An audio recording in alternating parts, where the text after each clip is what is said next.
dunia ini rusak disebabkan 5 orang yang tidak takut pada Allah. Yang pertama, al-ulama al-mudahinun, orang berilmu tapi tidak dipakai ilmunya untuk mencegah kemungkaran. Yang kedua, az-zuhad,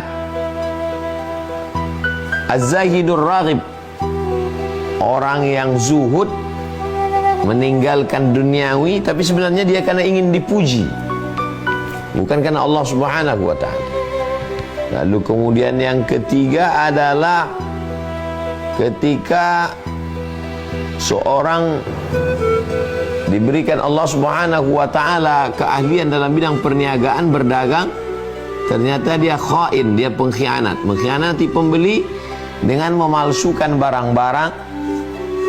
Dia katakan barang impor padahal barang lokal, kemudian disemprot formalin dan lain sebagainya.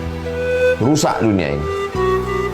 Kemudian dunia ini dirusak lagi oleh al-ghuzat, para pasukan perang yang sebetulnya berperang bukan karena Allah, bukan karena ingin menolong agama Allah, tapi karena ingin dunia, karena duit.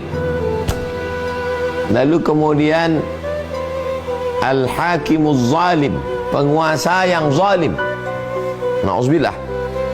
Penguasa yang zalim, yang bertindak semena-mena, ini juga merusak.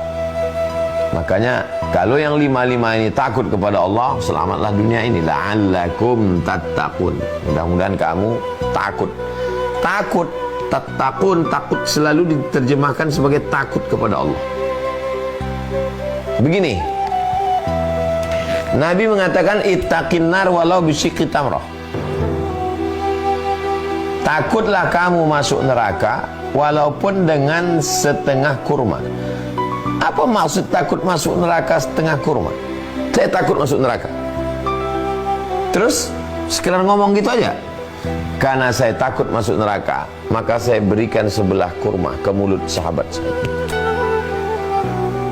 Saya takut kena hujan. Terus kalau takut kena hujan cukup sampai di situ. Karena saya ketakut kena hujan, maka saya beli payung, sedia payung sebelum hujan. Saya takut tidak naik kelas. Terus hanya sekedar saya takut, enggak. Karena saya takut tidak naik kelas, maka saya rajin belajar, saya membaca, setelah itu saya berdoa, saya silaturahim dengan guru-guru. Jadi arti takut di situ bukan takut yang pasif, no action.